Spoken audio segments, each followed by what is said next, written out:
এক সাহাবীর নাম আবু উমামা, নামাজের ওয়াক্ত ছাড়া উনি মসজিদে যেয়ে বসে আছে। বিশ্বনবী বললেন, কিরে আবু উমামা, নামাজের তো ওয়াক্ত হয় নাই, মসজিদে কি? সাহাবী বলে, নবী গো, ঋণের বোঝায় এমন টেনশনে আছি, ঘরে থাকতে পারলাম না, মসজিদে চলে আসছে। বিশ্বনবী বলেন, আমি কি তোমার এমন একটা দোয়া শিখাবো যেটা বললে আল্লাহ তাআলা তোমার ঋণের বোঝা হালকা করে দিবে?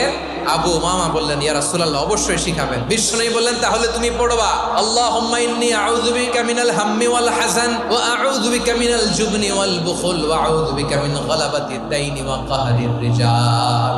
ও আল্লাহ, তোমার কাছ থেকে দুশ্চিন্তা থেকে পানা চাই, কৃপণতা, ভীরুতা, অলসতা, এই সব কিছু থেকে, মানুষের কঠোরতা, আমার উপর মানুষের আধিপত্য এবং ঋণের বোঝা থেকে পানা চাই। আবু মামা বলে, এই দোয়া আমি পড়তে লাগলাম আর পড়তে লাগলাম। কিছুদিন পরে দেখা গেল বিশ্বনবীর শেখানো এই দোয়ার বদৌলতে আল্লাহ তাআলা আমার সব ঋণ পরিশোধের ব্যবস্থা করে দিয়েছেন।